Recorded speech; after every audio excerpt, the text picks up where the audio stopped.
Well, good afternoon, everyone, and welcome to SCT's Lunch and Learn. I am so excited and so grateful to Catherine for inviting me to kick off this brand new series.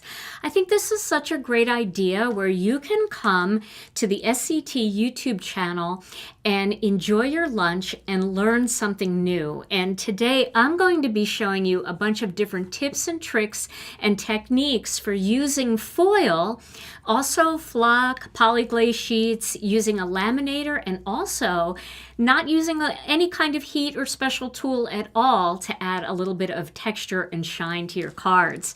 So welcome to everybody who's joining us. It is great to see all of you here. Normally I share this in my Facebook group and the time got away from me. So if somebody would love to share this YouTube video over in the Gina K Designs Facebook group, Catherine, feel free to do that and let them know that we are live.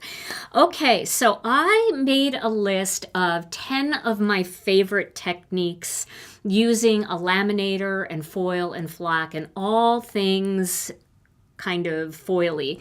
So if you have a piece of paper and a pencil and you want to write some of these down, this would be great. Also, make sure that you bookmark this video so that you can come back to it and refer to it again and again. And I'm sure over time, Catherine and Megan from SCT will make a playlist of all of the lunch and learns. And that would be a great playlist for you to save on your own YouTube account. This way you can find them really easily. So let's get started. I'm going to share with you just the basics of laminator foiling and a couple of different techniques that you can do using a laminator. Now I want to show you what I'm using here. This is my Fuse foiling system. This is the machine that I think is the best for this technique. If you have a Mink, that's a great machine as well. And if you have a regular laminator, that will work okay, but you might not get the exact same kinds of results that you want from one of these machines that's dedicated to this technique. And the reason why is because what you're going to learn today when I show you some of these techniques is with the Fuse, you can change the temperature. There's 6 different temperature levels, everything from cold, which if you have something like the Decofoil transfer gel, the Duo, they have some techniques where you don't use heat at all, but you just use pressure. You can use a die cutting machine or you can use the Fuse on cold and it'll get a lot of pressure on there to make sure that your foil or other products stick. I'm going to be using setting 1 today for one of my techniques, and then I'm going to go all the way up to 3. Now, I will tell you what all these settings are good for. So, for example, 0 is cold laminating. So if you have cold laminating, like you want to laminate a recipe card or something, and you're using the adhesive kind of laminator, you can use the Fuse on setting 0 to laminate that recipe card without adding any heat. Setting 1 is great if you want to foil your stamps. And I know that's a big one that a lot of people really want to be able to do because foiling your stamps, it just opens up a whole new world of adding shine. Setting 2, that will work for foiling your stamps, certain types of designs. It's also really good for if you want to add foil to very lightweight papers and vellums. So you want to keep that temperature a little bit cooler because you don't want that paper to either burn or curl too much. Setting 3 is what we're going to use for most of our techniques that include polyglaze sheets and toner sheets, and I'll be explaining those as I go. Setting 4 is for very, very thick cardstock. So let's say you have a toner design on 120-pound white cardstock. You need to get heat both on the top and the bottom, and that thick cardstock sometimes prevents the heat from getting through. So setting 4 will work for those thicker toner sheets. And setting 5 is for very lightweight chipboard or really, really heavy, heavy weight cardstock, maybe 140 pounds and up. So for the Fuse, I'm going to just turn it on back here. It's got a little switch, and then I've had people call and say, my Fuse didn't go on, I turned it on, but that's because you actually have to use this button too. So we're going to turn this up to level 3 because we're going to do some basic foiling techniques first. Okay, so I'm going to get a piece of polyglaze here to show you. Let me find a design that we all might like. Give me a second here. All right, here's a fun one. This is called, it's got a foam square stuck to it. This is called Coneflower Garden. And this is such a pretty design. It's very rustic, so it's like kind of missing some parts, if you can see that in there. It's like, it's grungy. So I love grungy designs with foil because if the foil misses anywhere, it just looks like part of the design. And this is one of my favorites for spring and for fall. So this is what polyglaze looks like. Now, polyglaze is similar to your black toner sheets in that there is a design on here already, and it's ready to add foil to. You can pick whatever color foil you want, so you can customize it that way. But the design is already in there and ready for you to go. Now, polyglaze sheets are different than toner sheets. Toner sheets are printed on a laser printer with black toner. And the toner itself, let me show you what a toner sheet looks like because I have some toner sheet greetings here. All right, so toner looks like this. It's shiny and it is all done in black like this. Now, some companies are doing toner sheets in other colors too, like red, and they're doing like patterns and things.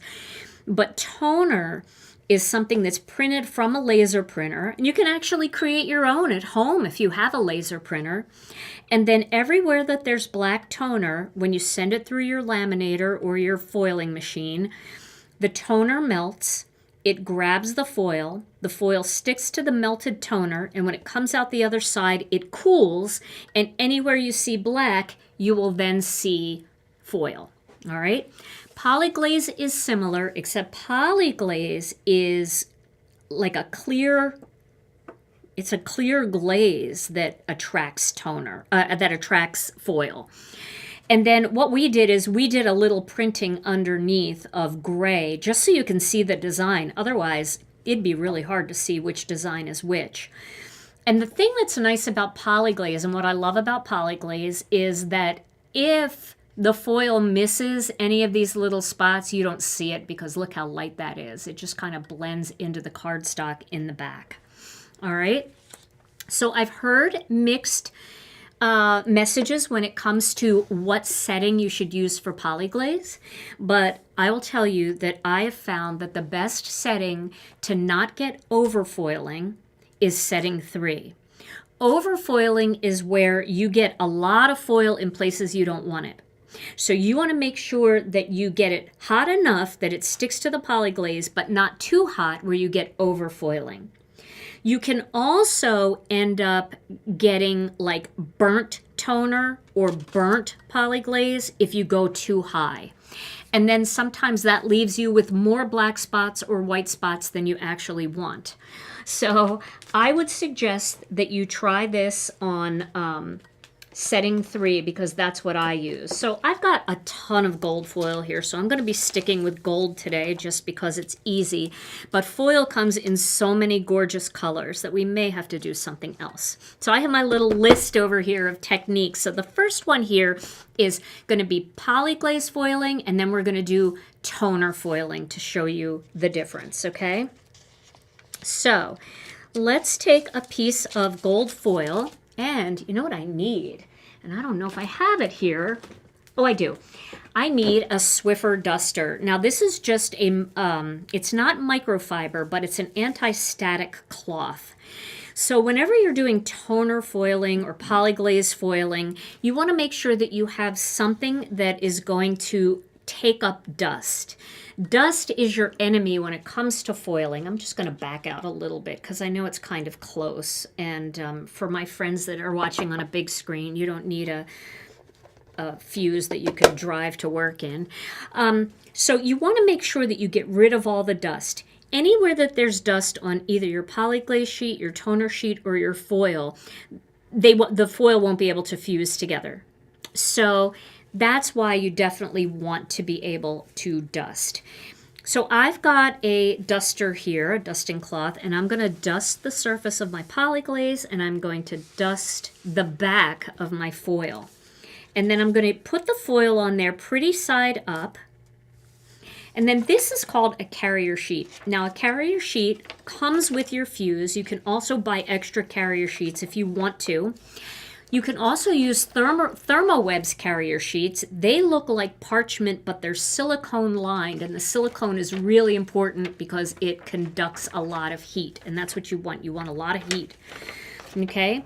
And the other thing I wanted to tell you about these carrier sheets, if you are not so new to foiling, but you've crinkled a carrier sheet through and it's gotten all crinkled up, you can resurrect it by setting your fuse all the way up to level 5. Way too hot for basic foiling, but really great for ironing out this carrier sheet and making it like new again. So that's a way to save your carrier sheet. All right, so now we are going to, I want to make sure that, you want to make sure that your foil is completely covering the design, because the design is going to melt, and if there's not foil covering it, it's going to stick to your carrier sheet. All right. And then we're going to put this inside the carrier sheet. I like to put it all the way up to the top. And then you want it to go folded side in first. This way, these loose ends won't get caught up in the rollers. So I am sending that through 2 hands, making sure it's going in straight. I don't want it to go in crooked because that can crinkle it up as well. So Tom is here. Tom, you want to come in and say hello to everybody while this is going through?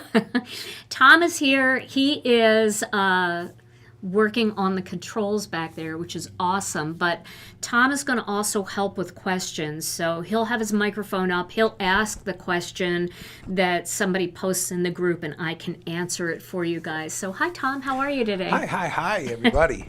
Question number 1. All right. From Mary, does the foil stick to colored toner? I have a colored laser printer. Might be better to print in colors that match in case it doesn't catch everywhere. Yes, it will stick to colored toner. Yeah, toner is toner. The thing about toner, though, is the lighter you get. So let me explain this. The lighter you get, let's say you wanted to print with gray toner. Gray toner is basically black, but it's just not a lot of it. So the dots are pretty far apart, you know. You can make gray with cyan, magenta, and yellow, but it's a very low percentage of color. So the lower the percentage of toner, of color, the not as thick as, the toner's not going to be as thick as it is when it's black. So that's why all of the companies that do toner designs, they do most of them in black.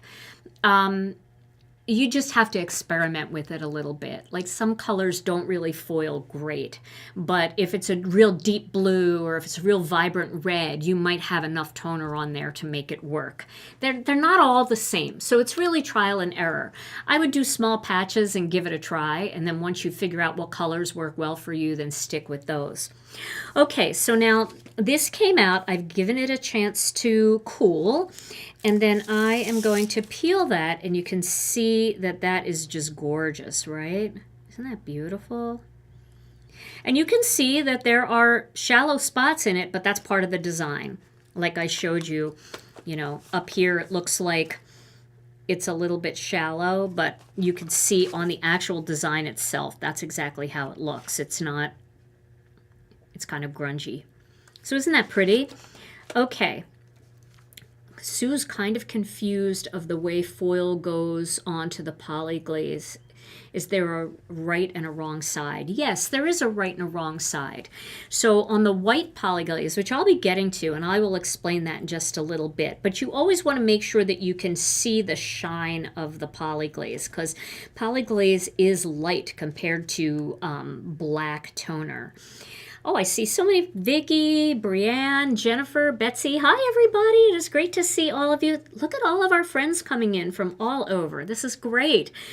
Okay, so now we have this design. Now, what about this? This is beautiful. This is the negative piece, we'll call this. So I want to show you how to use the negative piece in your designs. So what I have here, let me see if I can find some. Is this it? Yeah. So this is a piece of white polyglaze sheets. I don't know if I have one in the package, to be honest with you here. I tried to have everything, but let me just take a quick peek. So if I don't, I'll explain what this is. So we sell this. Now this may look just like white cardstock to you, but it is not. This is very, very smooth cardstock with solid coating of polyglaze on the top, and it's only coated on one side. So I don't know if you can see this. Can you see that bit of shine? You might be able to see like a shine line in here when I turn it like that. See that shine? It's got like a satiny finish to it where the regular cardstock doesn't have that. This has that sheen to it. So the regular white polyglaze sheets were designed to use the negative pieces that you peel off of the designs. And that's what I'm going to use now. So I'm going to cut this piece of polyglaze down a little bit smaller than this piece of foil. So let me do that. I'm going to make a little cut here, just down here at the bottom. A shine line. A shine line. You know what that is, don't you? No. A schline. A schline. Oh no! Did we actually get a word of the day? That's funny. All right, so I'm just cutting this down. You could cut it nicer with a paper cutter. However, I would use this probably as a strip for the side of my card. You could even blend them together. Use this as your main panel and just a piece of this going down just for some interest. So I'm just cutting it messy and it's totally fine. Now you want to make sure that you're using the correct side of the polyglaze, which is the shiny side. You'll know right away if you use it the wrong way because all of this polyglaze is going to get stuck to your carrier sheet and no foil is going to stick to the other side. So here is the plain side, here is the shiny side. When you get them in real life, you'll actually be able to see the difference in color too, because the back is a little bit brighter white than the polyglaze. All right, so I'm going to dust my polyglaze sheet, and I am going to dust the back of this negative piece, and I'm going to put those together. And then I'm going to put this back into the carrier sheet. Oh, I see Mindy Egan's here too. Oh my goodness. We have a lot of people in here that have used these products and made their own videos, so that's pretty cool. Okay, so now I'm going to send this through the machine. And we'll hope for the best. We'll hope I picked the right side. All right, now while that's going through, we have technique 1 here. This is foiling on polyglaze sheets, polyglaze designer sheets. Technique 2, using the reverse foil piece on our white polyglaze sheets. And now we're just going to do a quick little technique here where we're showing how it looks on toner. All right, so I think I'll use a different color just to keep it a little interesting. I've got some red velvet here. I'll use some red foil for this. We'll let that sit and cool for a minute. So I have red velvet foil, and I'm going to cut a tiny little piece. These kinds of things are great to use up your foil scraps. So if you have a little piece on the end like this, hanging off the end, as long as it's not stuck to the polyglaze, which in this case it is, I could have cut that off before I sent this through, you could use that strip to foil a toner greeting. Now these toner greetings are part of our sentiment sheets, and they're all printed in toner. They look great in just black on your cards, but if you want a little foil on your greeting, that's a great way to do it. So I'm going to cut down a little piece here. Just do that. I don't need a whole lot. Like I said, a great use of your scraps. Okay. Now, we'll put this aside for a second because we're going to peel and reveal this. It's always a good idea to let it cool. And there's a big debate out there whether you should tear fast, like ripping a Band-Aid off, or peel nice and slow. Honestly, it doesn't really matter. However, I do like to peel fast because it's just my preference. So there we go. You can see here that there's nothing left. That could almost be used for a shaker card. We've gotten rid of every bit of that design. But look how pretty it is in reverse. So this is the reverse foiling of this design. And you can see I've used every little bit of that foil except the little bit here on the ends. And if you really want to be thrifty, you could save those. But to me, that's just a little too small to save. Okay, so these could be put onto cards, right? All right, let's go to technique 3 now. We're going to be using this plain toner design. I'm using my Swiffer duster. Now, some people like to use a dusting brush, and that's fine if that works for you. The one thing that I have found with the Swiffer dusters is they don't just push the dust around, they actually remove the dust because it gets caught up in this anti-static thing here. So if you're still having problems, and I'm not saying that we're dusty, you know, I'm not saying that you don't dust. Maybe you do, maybe you don't, I don't know. But I know as a crafter, even things like using my embossing magic pad or using embossing powder makes a lot of dust in your craft room. So I even use Swiffer dusters to clean off the surface of my desktop after I've been in a heavy embossing session. All right, Tom, I know there's questions. Okay, first question I don't think have an answer to.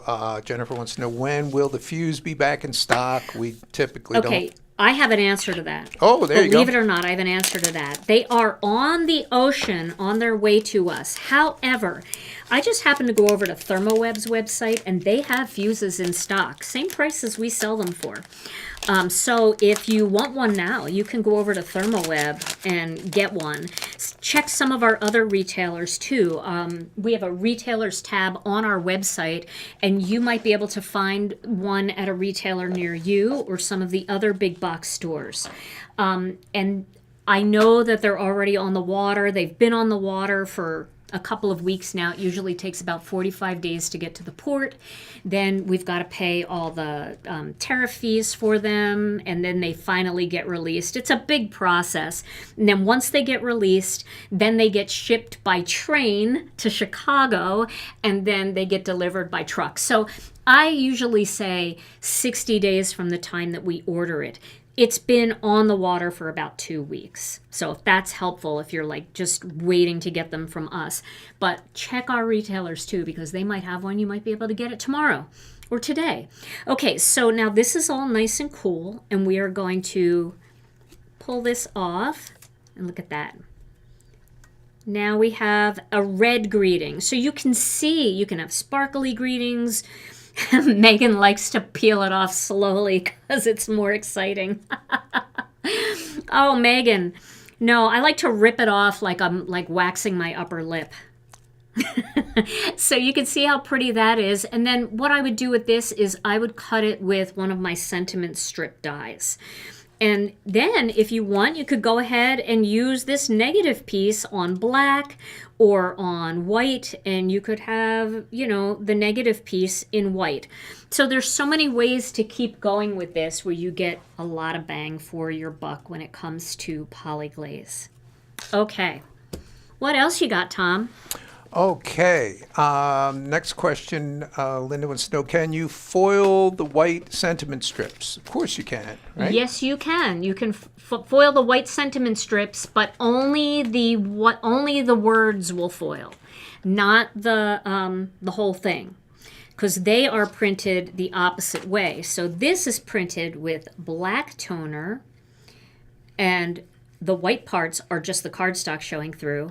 On our white sentiment sheets, the words are printed with black toner, and the rest is just white cardstock. So that's how that would work. Okay. Now, go ahead. No, go ahead. Sue, quick question. On the back of the foil, is there a right or wrong way to put the foil onto the paper? On the back? Say that again. On the back of the foil. On the back, I yes. guess if, Oh, yes. There's the right side of the foil and the wrong side of the foil. So we always say pretty side up. We always want the pretty side of the foil to be facing you. And that's what you're seeing today, pretty side up. Okay, so now this is just plain toner paper. ThermoWeb makes plain black sheets of toner paper and toner card fronts. All right, so I'm going to take one of these, and this is just plain black. This one's a little wrinkled. I had a whole pack of them somewhere, but I don't know where they went. I have stuff at home, in my studio at home. I have stuff here at work. And when I'm working on stuff, sometimes I've made 2 or 3 trips back and forth in one day just because I forget everything. And I think I'm getting to the point where I need to have 2 of everything. I can't be bringing stuff back and forth anymore. It's just not working for me. All right, so here's a piece of toner paper. Now I'm going to get some plain gold foil. This is the Gina K 14 karat gold. I really love this color. And then I'm going to, maybe we should we do a sparkly one? Let's do a sparkly one. No, I really want you to be able to see the details of what I'm doing. All right, so I'm going to take this Swiffer duster and a piece of foil, and I'm going to cut this down. I mean, you don't even really have to cut it down. You can just lay it on top, and whatever you don't use, you can just trim and use later. You can send this same piece of foil through your laminator more than once. It doesn't damage the foil. All right. So I'm going to take the Swiffer duster. I'm going to dust my toner paper, and then I'm going to dust my foil. And then I'm going to put those together. And then I'm going to put this into my carrier sheet. You see how I have the toner up and the pretty side of the foil up. You'll know the difference because the pretty side of the foil looks like this, and the other side looks kind of like a muted silver. All right? So that's how you'll know. Okay, so we've got this all ready to go. And I'm going to send this through. Now, this is technique 4. This is using the toner sheets, the solid toner sheets, to create foiled paper. We all know foiled paper can be a little pricey when you go to the craft store and they have plain sheets of foiled paper. I've seen them for $4.99 a sheet. That's pretty pricey. And what I love about making my own is that I can make just tiny bits of it based on what I'm making. So for example, if I wanted some leaves that were cut out with gold foil, I might only need a tiny little bit of gold foiled paper. I don't have to buy a 12 by 12 sheet of that gold foiled paper and then maybe not have anything to do with the rest of it. I can use one piece of toner paper and make tiny little bits of all different colors. So let's see. Yep, you can make a whole sheet of your own foiled paper.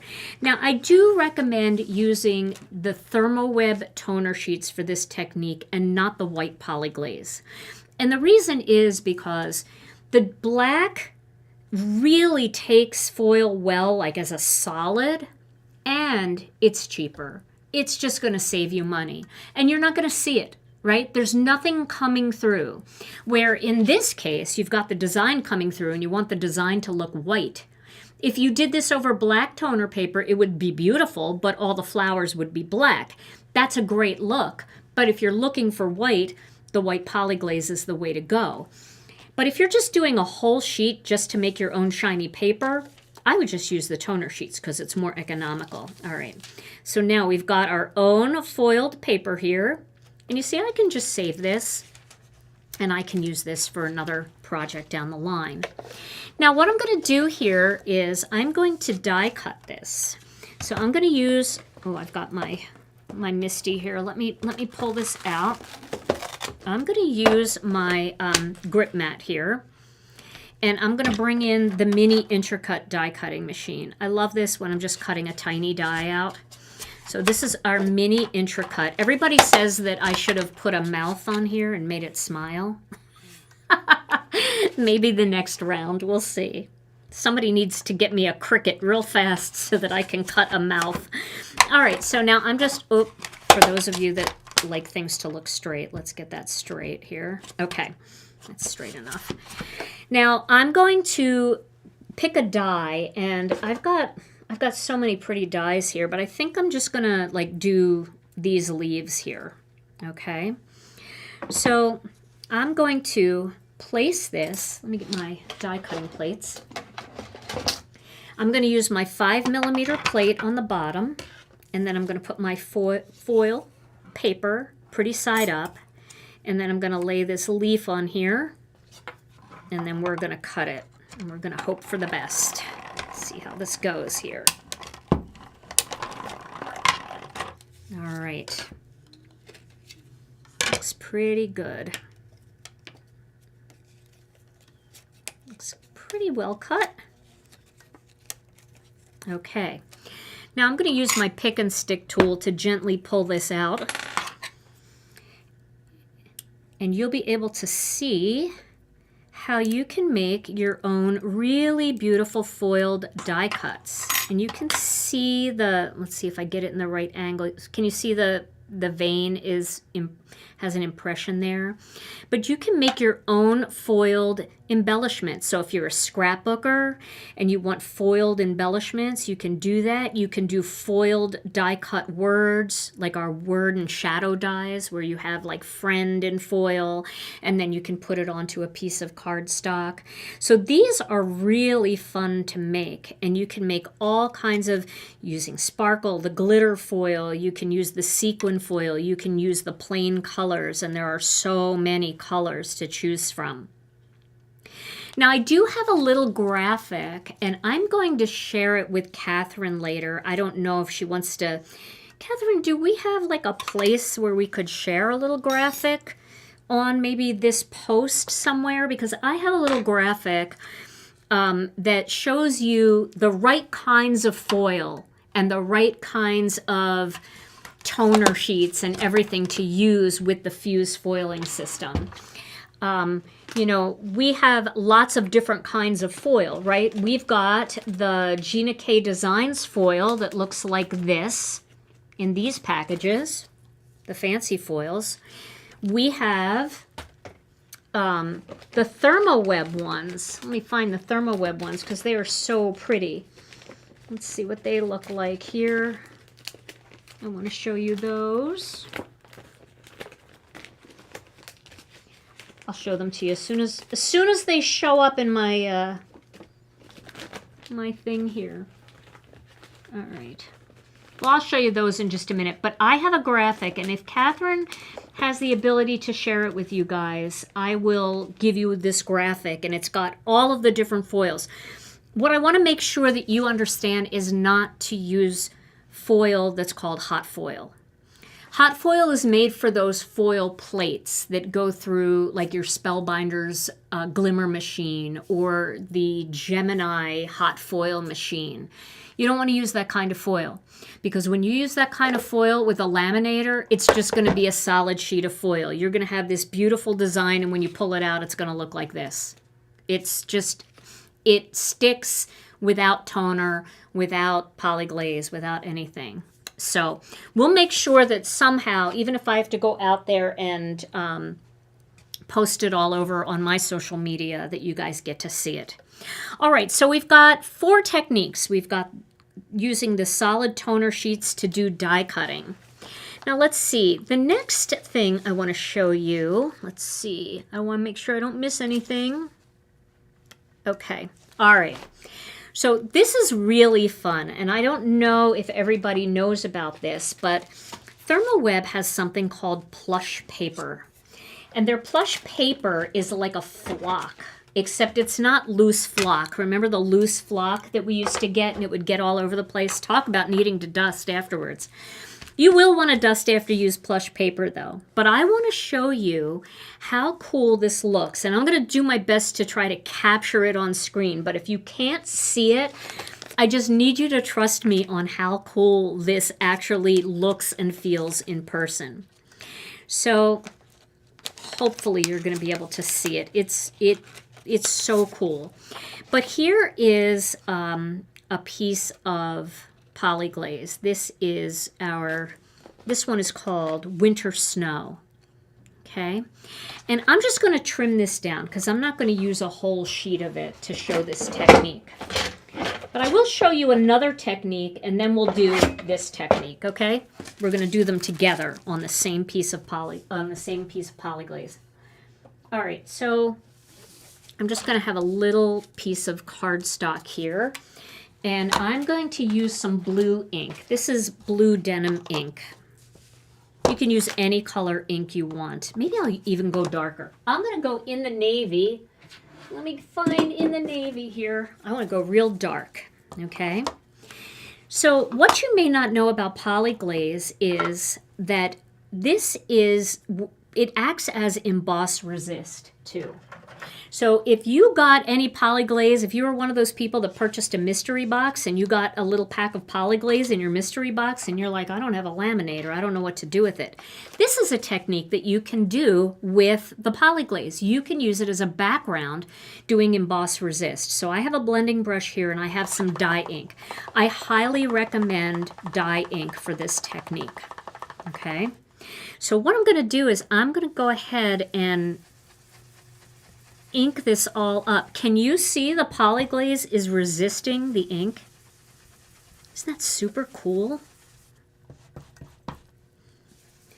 So you could do this in, several colors if you wanted to do blues and greens together, if you wanted to do a full spectrum kind of rainbow going down. It's so fun to be able to use this polyglaze this way. Now, I do believe that your toner will resist as well, but that's not really going to look like much because it's black and, if you're doing a dark color like this, it's not going to be the same wow as using the white. All right, so once I get this all on here, I'm going to get a paper towel. Let me find a paper towel in my mix here. Here's one. And I'm going to wipe off all of the excess polyglaze or all of the excess ink that's just resting on the polyglaze. So can you see it's getting brighter over here? See all the ink coming off? I'm just rubbing all of that off. Getting that off of the polyglaze. Now it's tinted just a little bit. You can see it tints the color just a little bit, so it does look like a very pale, pale blue, which is kind of cool because it creates a two-tone look like that. All right, but now I want to show you something really fun. I'm going to take some of this Decofoil plush paper, and I'm going to put it over this, and then all of my snowflakes are going to be fuzzy, because you can do that with the polyglaze. Isn't that cool?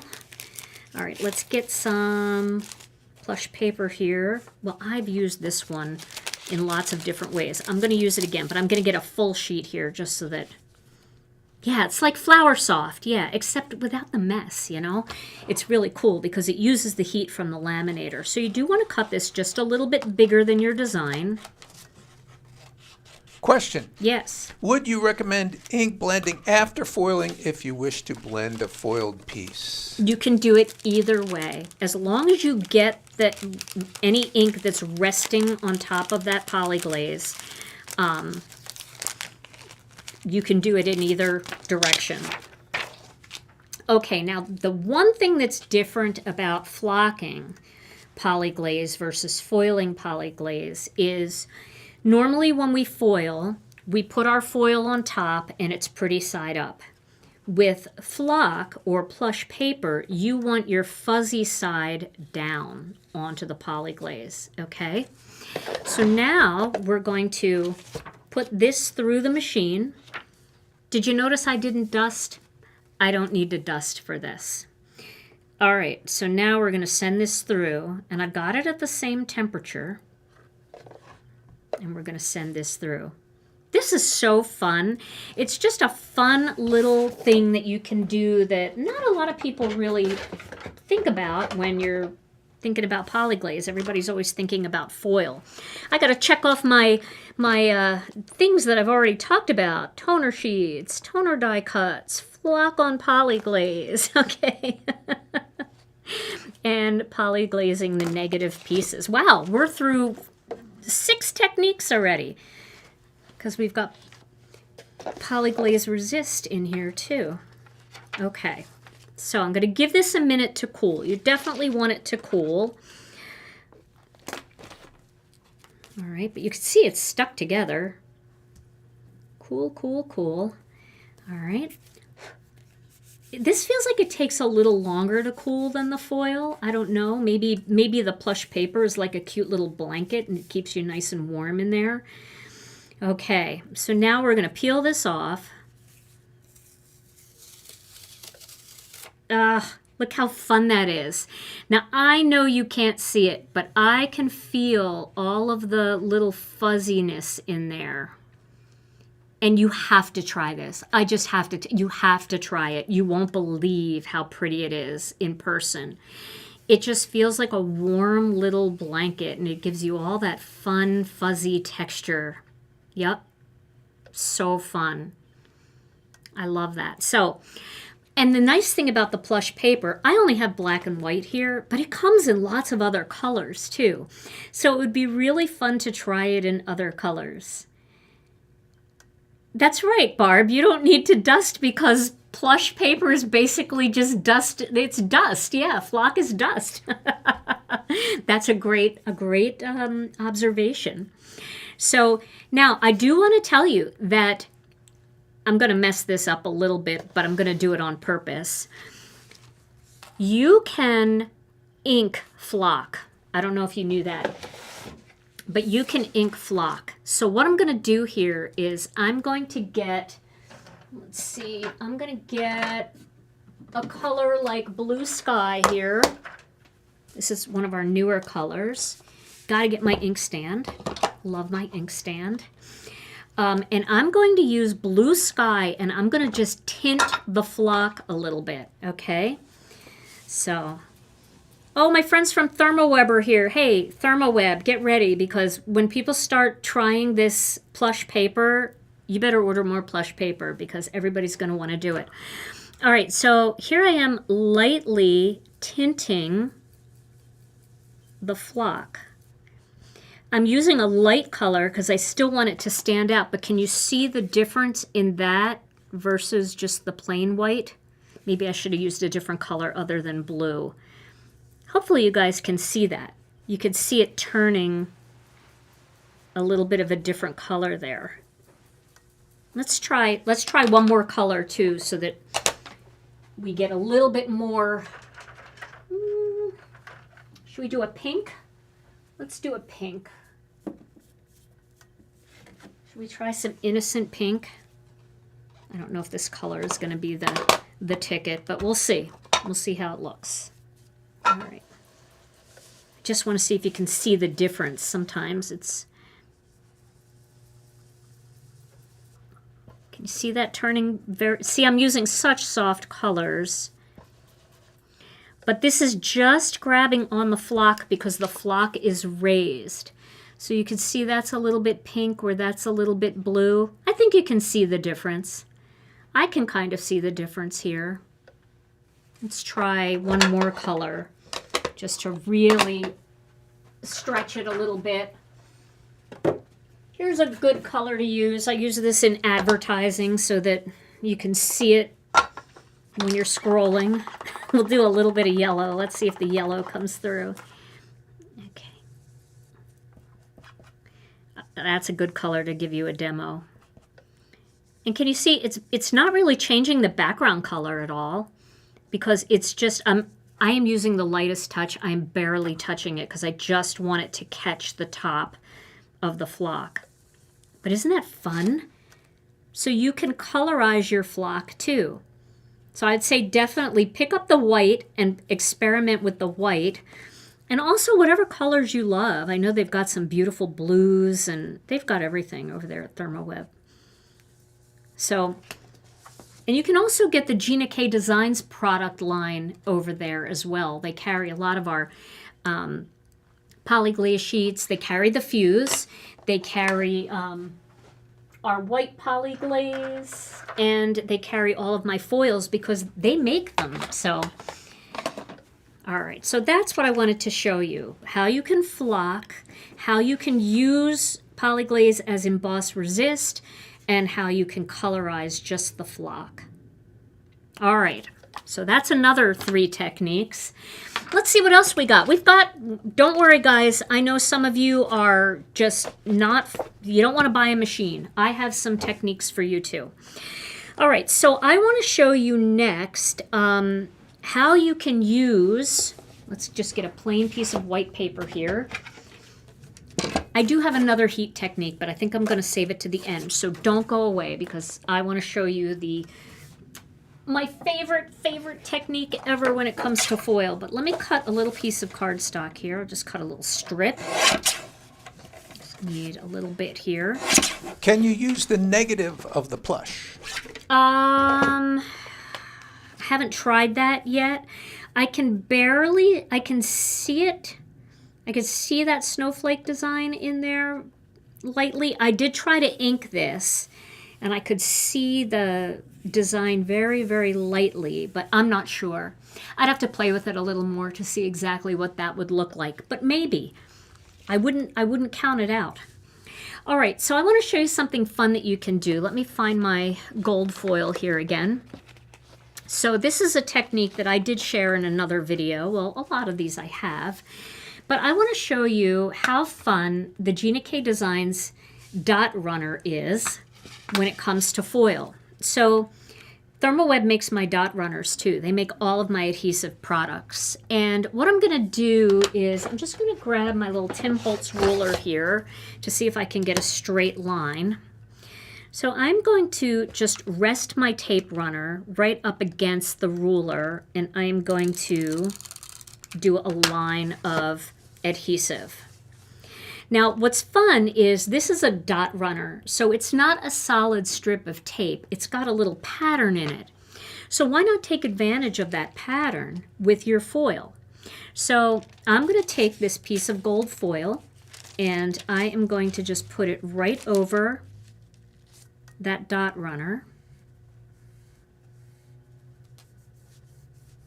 And I'm going to create a cute little dotted foiled pattern. Let me see if I can pick it up here. Look at that. Isn't that fun? Look how pretty that is. That is just such a pretty pattern. Now the edges aren't perfect, so let's make them perfect, shall we? I'm going to use some Terrific tape. And the Terrific tape is another product that ThermoWeb makes for me. And I'm going to put the Terrific tape right along the edge of that pattern. I'm going to press it and break. I love that it just tears so easily too. And I'm going to press it and break it. Okay. So what I'm doing here is, and imagine that I was doing this very, very straight and really taking my time. It's not bad. It looks pretty good. But let's say I wanted to create a little bit of magic where I had a greeting here, and then I wanted to create a border on top of the greeting and a border on the bottom of the greeting. This is a fun way to do that. So I'm going to just cut these little things off the back here.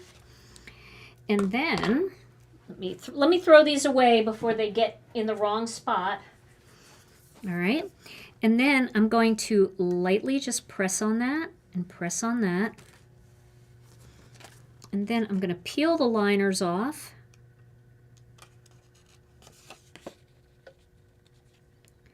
Do you ever just cut your nails and then wonder why you did? Because you realize how much you use them in crafting? Because I use my nails as tools. You're not supposed to, but I do. All right, I'm going to just grab another piece of foil here. And it's okay if we use a big piece, because there's still plenty left on this big piece for me to use for other things. All right, now I'm going to lay that on top, and then I'm going to just press along that line and press along this line, just to kind of have it nice and crisp. Now, I've got a nice little border on there as well. Then I could cut this down, maybe cut the ends off because they're not perfect, and that's okay. We can just trim those ends off.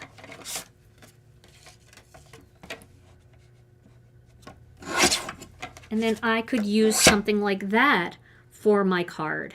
So isn't that fun? Just a fun way to add a little bit of texture onto your card. Maybe a way to divide out a picture image with a greeting. Just kind of a fun little no heat way to use foil. So if you have foil and you have different adhesive, and remember our terrific tape comes in 1/2 inch, it comes in 1/4 inch, and it comes in 1/8 of an inch strips. I'm missing the 1/4 inch. I think I have it. Let me show it to you. Here it is. Here's the 1/4 inch. So you can see the 3 thicknesses. Now that being said, you could make some really cool plaid designs and lattice designs, crisscross designs, using these different thicknesses. All you have to do is, put your terrific tape on your cardstock. Pretend that's even. Pretend that's even.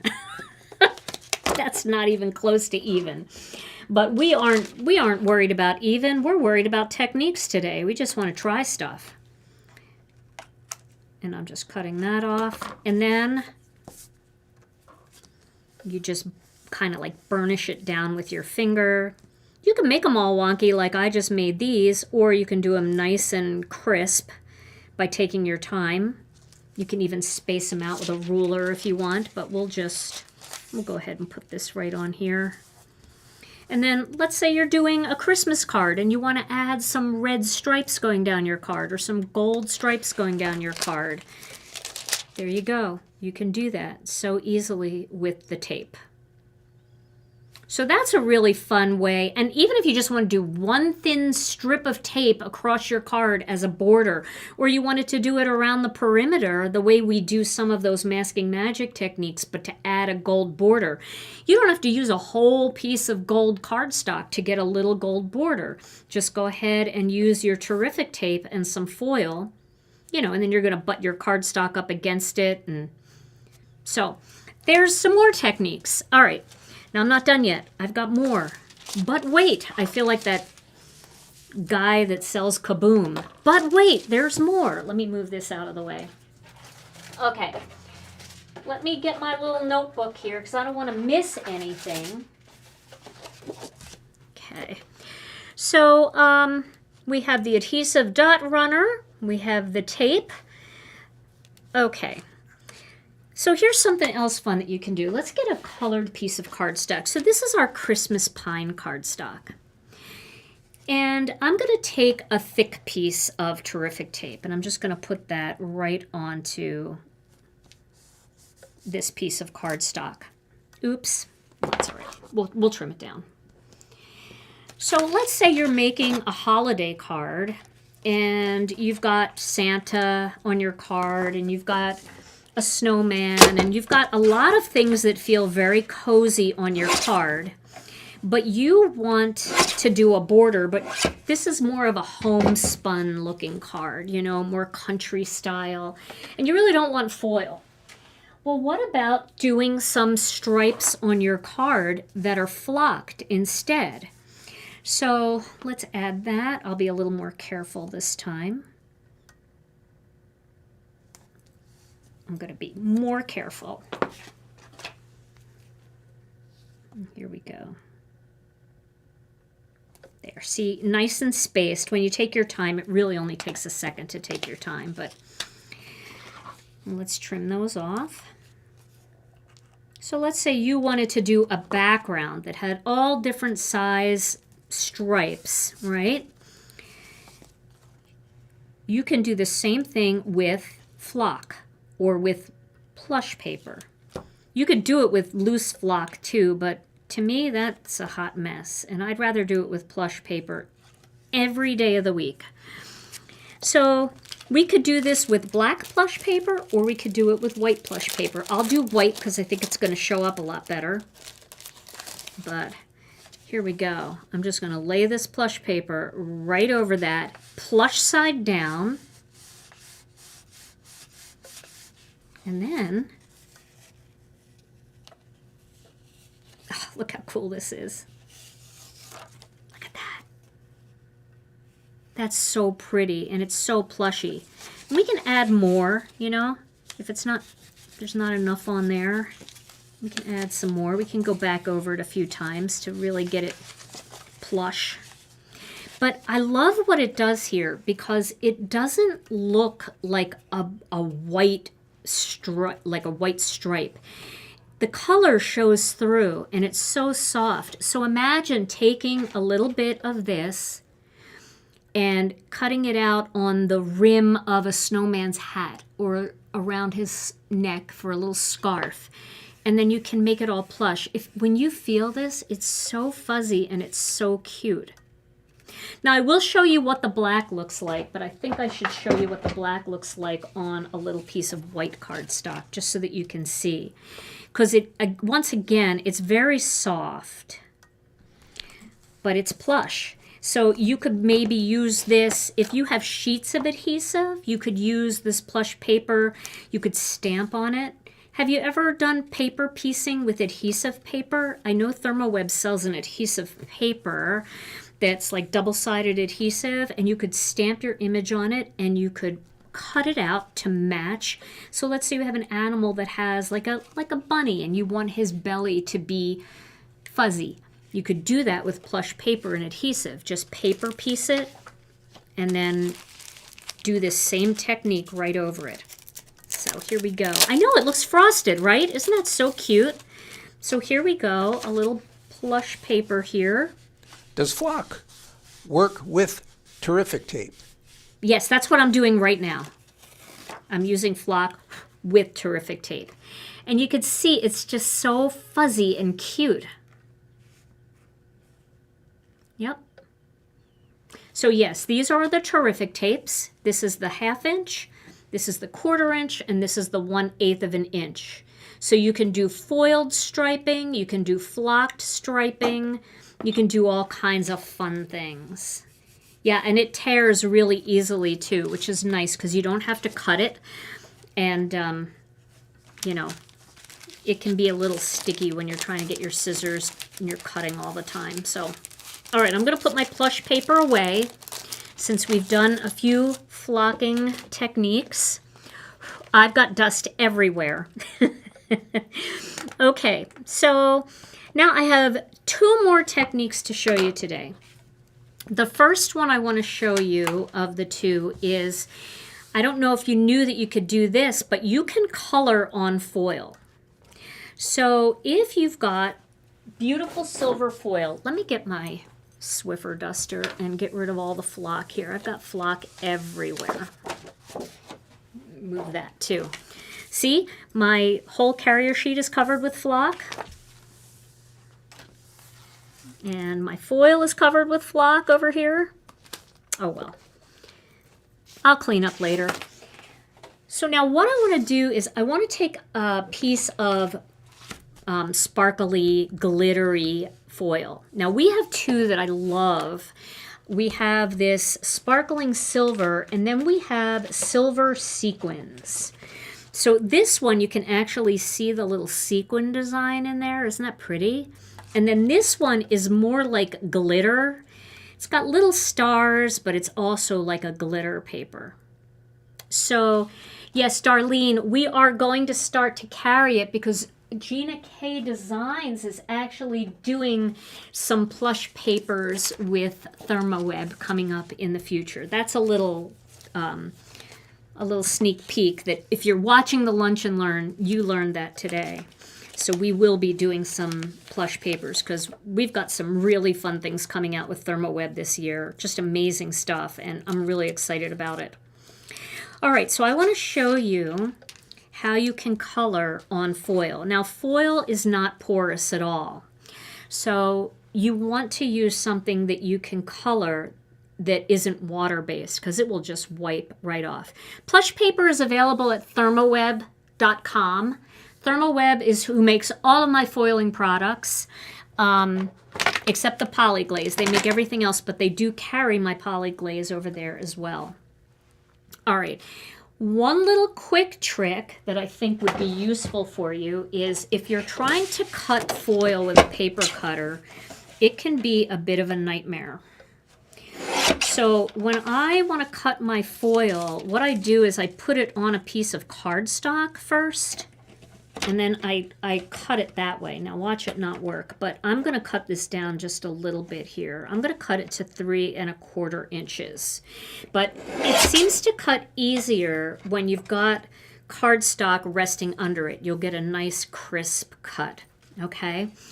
If you try to cut it loose, it tends to just bend and flop around. So make sure you just lay it on a piece of cardstock. And it doesn't have to be your good white cardstock like I'm using.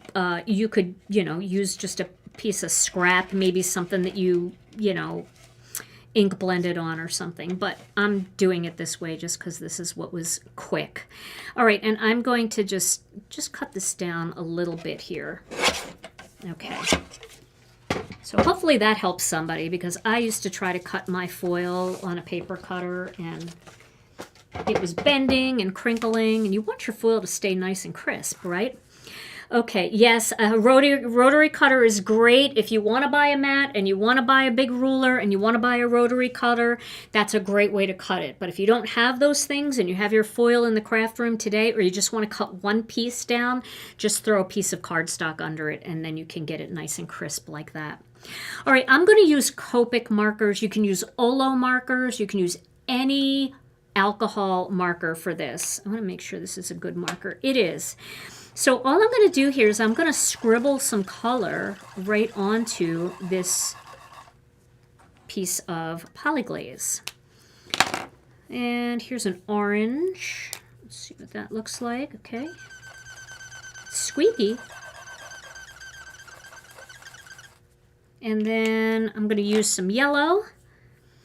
Yellow you might not see quite as much, but we're going to do it anyway. Looking good. And let's see if this green shows up. Sometimes the greens are tough for some reason, but this might show up. This looks good. And then I'm going to use a blue. This is a good way to use the chisel side of your marker too. Gives you a purpose to use that. All right, so I just made a quick little rainbow. Now what I'm going to do next is I'm going to take a 1/4 sheet of cardstock. Let me cut that down.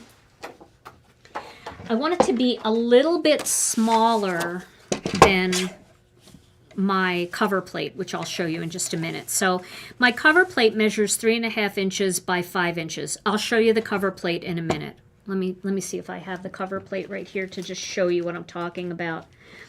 This is my cover plate. This is a die plate that cuts out something that looks like this. Okay? So I cut this plate out using a piece of white cardstock. This measures 3½ by 4¾ so I want this piece to be a little smaller than that. So I'm going to make this 4½. I'm going to go up to 4 5/8. And then normally this cover plate would be 3½. I'm going to go down 1/8 of an inch to 3 3/8. Okay. And then this piece is probably pretty close to that same size. Shocking, right? Okay. Now what I'm going to do here is I'm going to take a little tiny bit of tape runner right at the top here. All right. And then I'm going to place this foil right at the top and gently pat it down. See, I'm just going from side to side, right? So I don't get wrinkles in it. And then I'm going to just let that hang like that. If you want to adhere it at the bottom, you can. We could put a little tape down here, just right along the edge. And then just make sure that it's nice and flat as you're coming down. Okay, and then just tap it into place. This is a way to get the look of beautiful foil behind a cover plate like that. Isn't that pretty? Look at that. All right, so now we're going to put some tape, or you can use liquid glue if you want, but I'll just use tape right now, just for the purpose of showing you this. We're just going around the perimeter here. And we want to get it like in there a little bit in between. It would be better if I used liquid glue, but you guys are getting the idea, right? Okay, now we're going to lay this right on top. And now we've created a beautiful foiled piece with no heat at all. We didn't have to use a laminator. Isn't that fun? Let me get a piece of black cardstock here. We'll trim that down. Okay, so we'll just make this a little bigger than the cover plate. We'll go 1/8 of an inch bigger. So 3 5/8 by 4 7/8. You could also use our Master Layouts 2 die set to cut this panel if you want. And then we're going to pop this right onto the black. And then I'll show you what else we'll do here. I know this is a Christmas card, but you can use floral cover plates. You can use just geometric background pattern cover plates, but I really wanted you to see the full wow of this foil, so I wanted a lot of open space here. And then I kept all of these letters, because you can always use the letters to make a reverse kind of card, right? And what I'm going to do here is I am just going to, just lay this in here like that. And I'm going to get a little glue, and I'm just going to put a tiny bit of glue in there. That's a little more than a tiny bit. I didn't want that much, but I'm not going to mess with it. And then you can take your inside pieces and you can just pop them in there. So you're kind of using this as your guide. We'll just pull that out. So plush and flock are the same, right? Plush and flock are the same. Yeah, it's a flock paper. I just used too much glue on this, but I know where it goes, so I'm going to just put it back on there where I want it. Yes, plush paper and flock are the same. Where are my tweezers? Where is my super suit? And alcohol marker will dry and not smear. Correct. Because alcohol markers will dry on anything non-porous. So that makes it a little bit, easier to use on this kind of stuff. All right, we'll try this again. Might have to use just a tiny... Oh, I did it again. Well, normally I'm not so messy, but I'll just use my eyeballs for this. But you can see, you can go in with the little negative pieces here. I've got a shred on there that I want to get off. And I've got my final technique, which is my favorite technique, and I'm going to show you that in just a minute.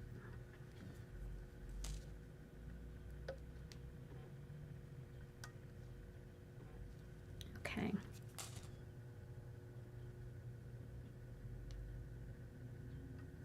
I don't have any glue under there,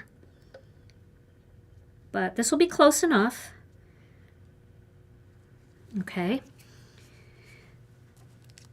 Maybe I'll just eyeball it. How's that? I'm not going to try that technique again. I'll just eyeball it. I'm not bad at eyeballing it.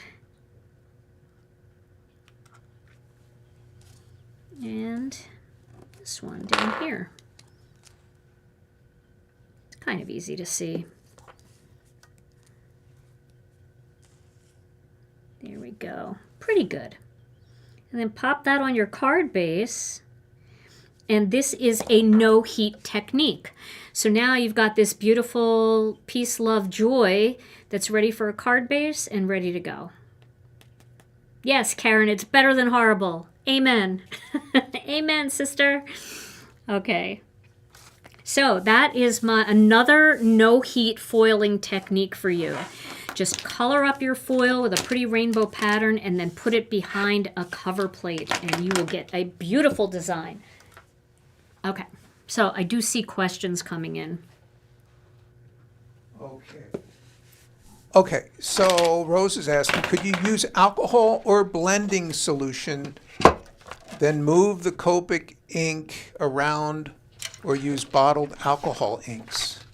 Yeah, you definitely can use alcohol ink techniques to do this. So if you wanted to do alcohol techniques on your foil first and then just let it all dry, you can definitely do that.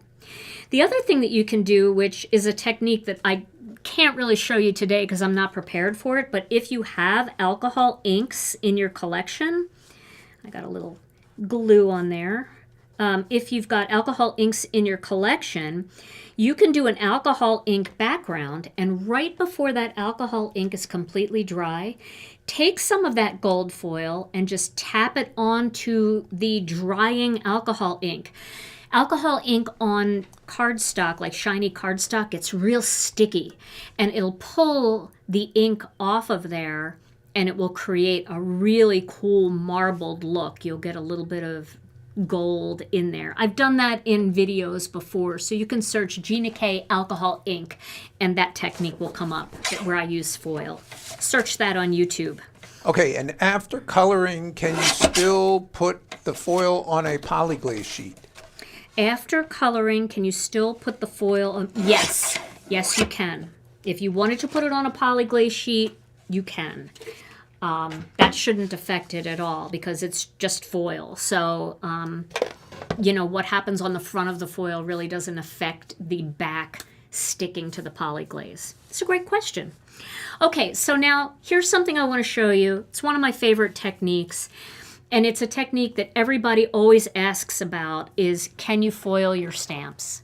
And the answer to that is yes, you can. It's not going to look exactly the same as the stamp itself because foiling is going to give you a little bit more of a grungy, rustic look.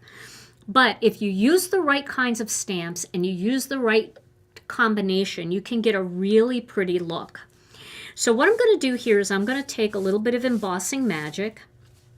This is actually gets rid of static and oil and stuff on the surface of your card. Then let's see, is this a good pad here? Yes, it is. So I'm going to use the Gina K Designs. This is the embossing and watermark ink pad. And I need an acrylic block. So let me get a block here. And then I'm going to use, I feel like this is just one of those stamp sets that looks so beautiful. This is our Autumn Silhouettes stamp set. This is a piece of masking magic that I use with this set quite a bit, and so I save it and reuse it because masking magic is reusable. And I'm going to just pick this big leaf here. All right. And I'm going to ink this up with this embossing and watermark ink.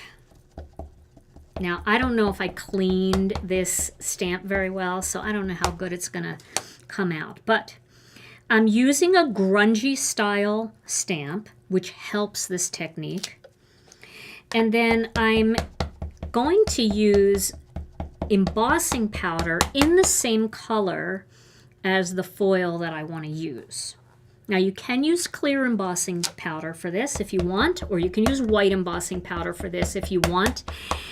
But, you know, if there's any shallow spots, you're going to notice them a little bit more. So I would recommend using a color that's in the similar vein.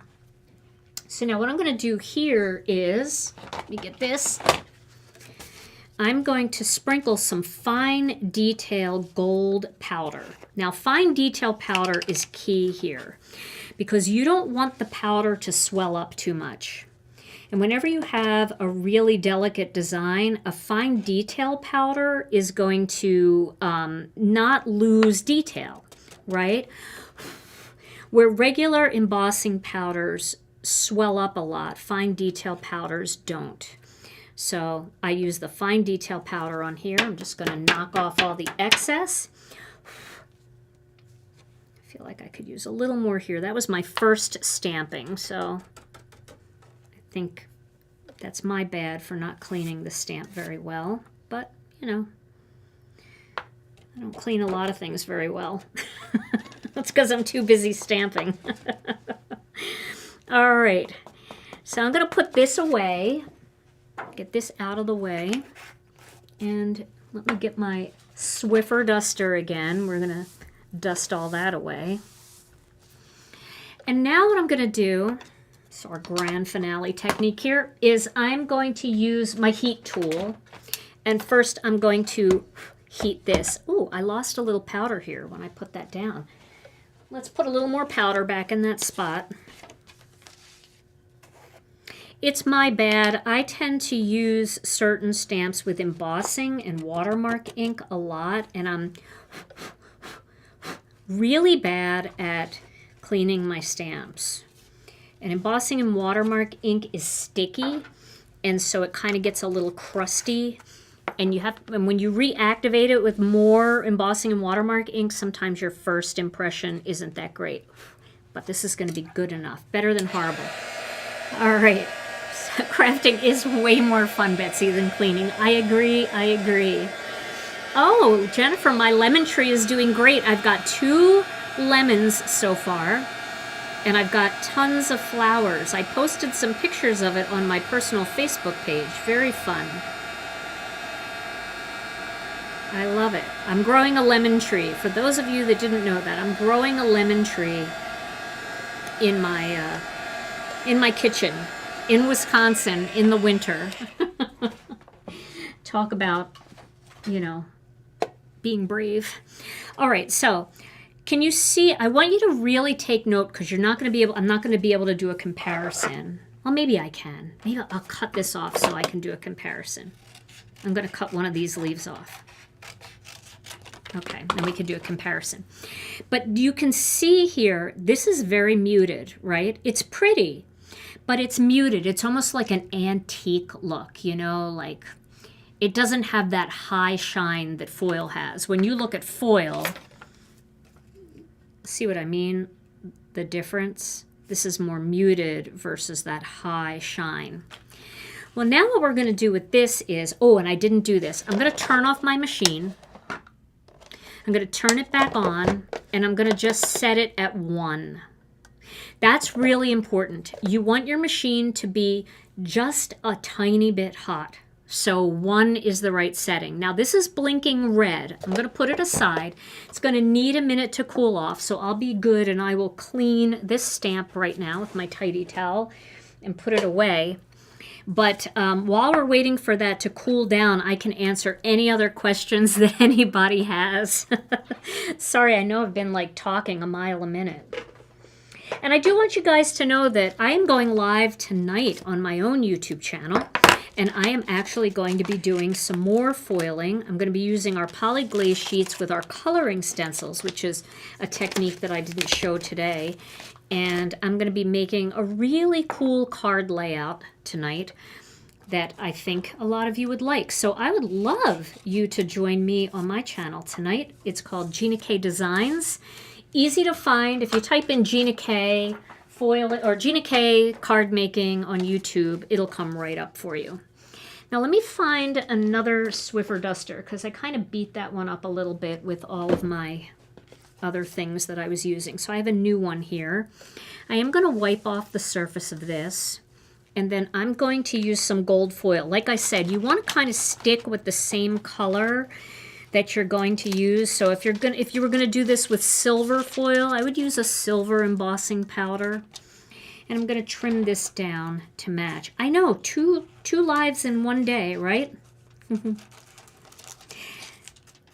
Got a couple lives. I've started a new series on my my YouTube channel all about our Master Layouts die sets. And we did our first one last week, and we have our second one coming this week. And I think they're really useful for those of you that like our Master Layouts dies. If you don't know what they are a series of dies that creates card layouts. And while we're waiting for this to cool, I'll show you. This is a set of, this is Master Layouts 1, and I made a couple cards so you could see these are all the same dies, but different card layouts using the dies. So in Master Layouts 1, you get these two, the white and the black panel to cut those. You get this strip and this panel, and then you get this scalloped oval and this oval. And you can see just by laying them out in different ways, you can create so many cool card layouts. So I've started this series on my YouTube channel, and I'd love you to come and join me. You've only missed one so far, and you can go back and watch the replay. And we've made a binder together. It's like homework. It's really fun, but it's like fun homework, you know? All right, so this is taking a little bit of time. Are there any other questions? Which Master Layouts is my favorite? Okay, so I'll tell you the one that I use the most. I don't know that it's my favorite. It might seem like it should be my favorite because I use it the most, but I think it's the most useful for a new card maker. I have two. It's Master Layouts 1 and Master Layouts 2. Master Layouts 1 is a plain version of layers, and Master Layouts 2 has similar style layers but stitching. And Master Layouts 2 also has a couple of little stitched flags for greetings. So Master Layouts 2 is my most used Master Layouts. It also coordinates with almost all of our cover plates. It coordinates with other dies in our collection. And so it's very useful. But my favorite one is probably Master Layouts 14 because I'm really enjoying postage cards right now. They're just so much fun.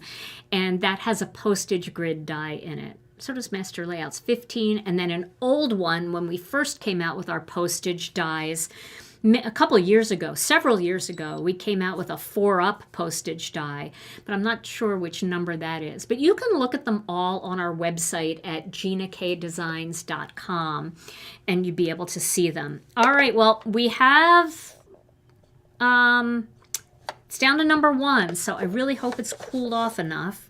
Let's hope. We'll see. When is your next Master Layouts video? Thursday at noon Central Time. All right, so I've put this in. I've got my stamped side up, and then I've got my foil pretty side up, and I'm going to send it through. Let's hope for the best. I hope it's cool enough. It should be cool enough. I hope so. We'll see. But those are my favorites. You mixed up your 1s and 2s. That's okay, Melody. If you go and watch my last card layout video, it tells you exactly what's in Master Layouts 1, so you'll be able to kind of separate them out. But yeah, they work great together. That's the other thing, is that Master Layouts 1 and Master Layouts 2, they just work so nicely together. All right, now if this is a hot mess, it's because this was too hot. And we'll try it one more time if it is, but I think it might work. Okay. So we'll give this just a second to cool off. And hopefully, if you use it too hot, it's going to smear your design. So that's why we want it to be as cool as possible. I did Swiffer my cardstock and foil before I did this. All right, let's see what we got here. Nope, that didn't work. That didn't work. So I think my machine might be too cool. So I'm going to take it up to level 2, and we'll try it again. And we'll see if it works. Okay. It's a touchy technique, but it's worth it if you figure out the right combination. So we'll try it again. And hopefully it'll work. If I could find my card that I did with it in my other video, I had it set to the right temperature the whole time. So we'll see. The anticipation, I know, right? But we'll see. It is a cool look if it's hot enough. But it can't be too hot. That's why it's touchy. That's why I suggest that you definitely play with it, you know, with the different settings and see which one works best. No, that, oh, yeah, it's starting to work. All right. I think it's just not hot enough. Should I try going up to 3? Maybe if I go up to 3, I don't want you to use 3 though right from the start. I want you to start at 1 and try it. This is just going to get a tiny bit hotter. But I don't want to go too hot, so I'm putting it in before it goes all the way up. But I really want you to see the difference in the look. Okay, here we go. Oh. Okay, so as you can see, this is kind of muted. And I know some of it grabbed, so we'll see what happens. Gina by the seat of her pants. You know, it's what I do. It's what I do. It's what I love. I actually think it's really good to experiment on camera because a lot of times people are afraid to experiment. I see people ask me questions in the group all the time, like, what would happen if I did this? And I want to say to them, you have to just take a shot and see what happens for yourself. There's nothing more fun than trying something. Sometimes it works. Quite often it doesn't, but all right, there we go. Okay, so now can you see the foil in there? So that's a little hot. Probably 2 was better and just letting it sit at 2 for a little bit. But look now, let's look at this one down here and look at this one. Can you see that extra like shiny shine? You can see it at the top too. So isn't that pretty? And to me, this is really pretty, but it's muted where this has all that shine in it. And I love how it just picks up like certain, like look at that edge right there. Isn't that so pretty and shiny? And you still see the details in there. I love that. Oh yeah, some of the most fun videos that I make are when I make mistakes. So you can see this is a really good visual of why you don't want it to be too hot and why this was a little too hot. Okay, so when you look at the back here, this is probably the amount of heat that you want. See how it allows the details to show through, where as it went through the machine, and it looks to me like it went through the machine this way, so I put it through when it started on 3 and it was heating up and then it got super hot. So you can see you don't lose the detail when it's around setting 1 or 2. I would say 2. You start losing the detail when it gets too hot, and then it just pulls all the foil because it squishes the embossing powder. So it's still very pretty, but you can see you want to keep as much of that detail as you possibly can. So I would say this bottom one and half of this one was like the right heat. And then we saw it jump. I had it on 2. I hit the button, but then I sent it through, and then you saw it jump to 3. That's where I think it was already at 3. So it's sensitive. You got to give it a try and see which one works best for you. And the other thing is, it's not only sensitive, but it's sensitive to the design that you're using. So a more lacy design, like a real delicate snowflake, might only need setting 1, but the more embossing powder you have on there, you might have to bump it up to 2. So, but I love the technique, and I love being able to add that little bit of sparkle. It makes it look like gilded edges. I guess that's the best way to describe it. All right, well, we had laminator foiling, we had toner sheets and poly glaze, we had toner paper to use for our die cuts, poly glaze and toner negative pieces, tape with no heat, that's our terrific tape with no heat, adhesive dot runner, that was fun, right? Alcohol markers on foil with no heat, using flock with adhesive, flock with your poly glaze resist, and a little bit of gilded edges by doing it with your stamps. So that's at least 10 techniques. There might have been one more thrown in there. I don't even know. But I hope you guys got something out of today's Lunch and Learn. I also hope that you enjoyed your lunch. And I know we went a little bit longer than a lunch hour. We did a lunch hour and a half, but that's okay. So bookmark this video anytime you're thinking, what should I do with my foil? What should I do with my flock? Come back and give this video a review and try all of these fun techniques. These are the kinds of techniques that I love to do when I don't have mojo. I don't have an idea for a card, but I just want to play. It's a perfect thing to do, and sometimes just getting in your craft room and playing is what gets that mojo started again. Catherine, thank you so much for letting me kick off today's Lunch and Learn, and I know that you've got a whole lineup of great companies and designers coming along to share more Lunch and Learns throughout the coming months. So thank you again for letting me participate. You know, I want to do everything that SCT has. You know that. So, and for everybody that's watching today, thank you all for being here and making our kickoff so much fun. And remember, I'll be live again tonight at 7 p.m. Central Time, so I hope you'll join me for that. In the meantime, everybody, stay safe and healthy. Love you all so very much, and I'll see you again real soon. Bye-bye.